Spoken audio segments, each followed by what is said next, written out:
What's going on, everyone? Gilman with Wellthy Stocks, back with our weekly Apple update video, ticker symbol AAPL, where we take a look at how Apple stock traded this past week, key levels of support and resistance that we're looking at moving into the future. We'll also take a look at some other factors going into earnings week and talk about IV crush, amongst a couple things related to the market. So real quick, if you enjoy videos like this, don't forget to hit that like button down below, subscribe to my channel if you are new, and comment down below what your thoughts on Apple are, and I'd love to chat with you guys down there. So let me go ahead and hit record.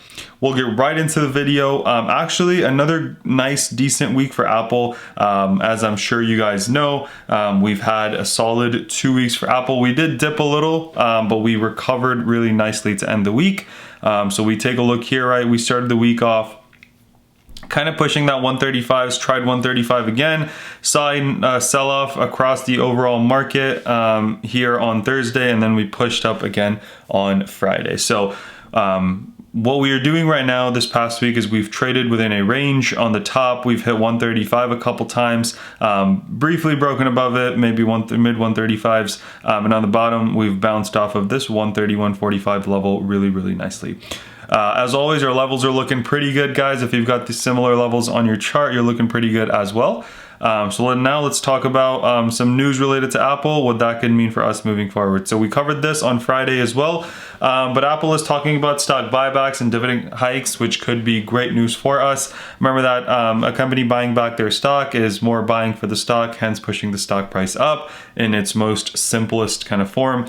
In terms of earnings, we're talking about an estimate of 98 cents a share on sales of $77 billion. That would be year-over-year growth of 53% in earnings and 32% in sales. For a company that, again, the size of Apple, to get 50% earnings growth and 30% sales growth is actually really amazing. And what we are expecting here is Apple to increase their share buybacks by about $60 billion and increase their dividend payout by about 10%. So that's great. Last year they had $50 billion increase in what they bought back and a 6.5% increase. So we're seeing greater stock buyback and greater dividend hike, which is absolutely great news for us.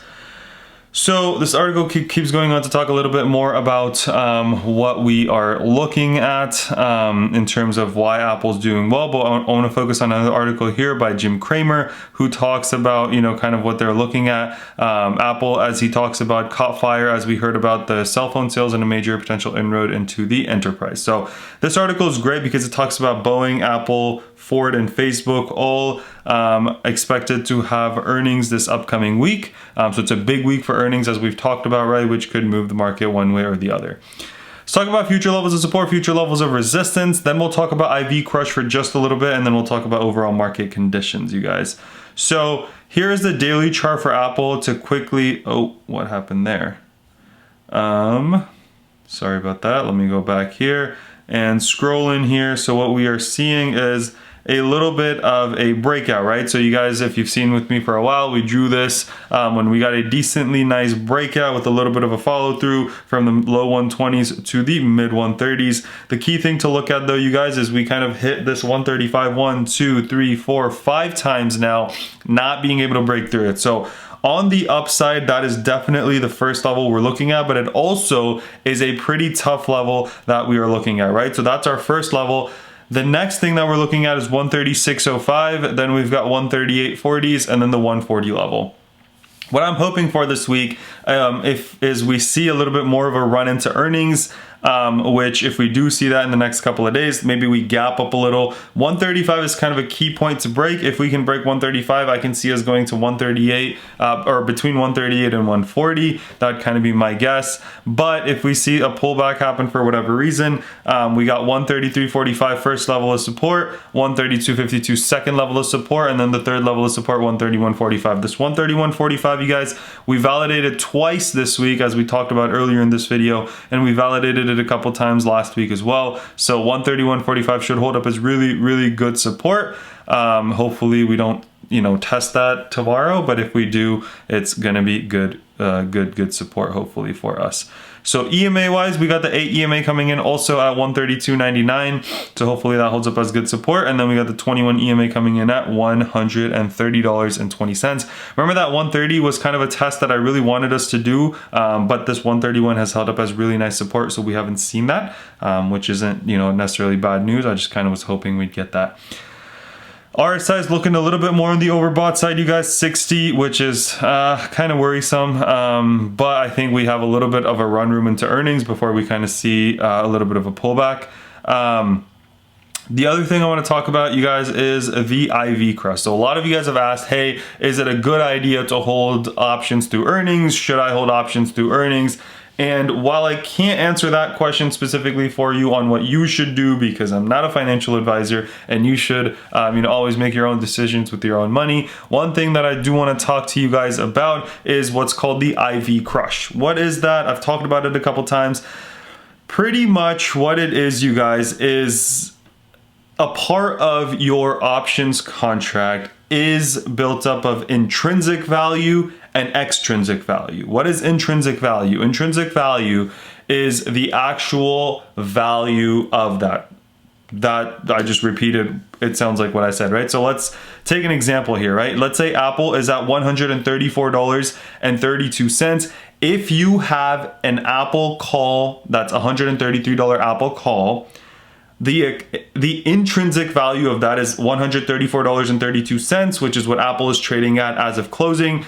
Or I guess this 134.28 minus 133, so you get about $1.28. So that options contract intrinsic value is $128. I can guarantee you that that contract is not trading at $128 or $1.28 because there's extrinsic value. Extrinsic value is made up of a couple different things. Implied volatility, which is how much the underlying stock is expected to move, and time value. So if we take a look at this article here, what we see is right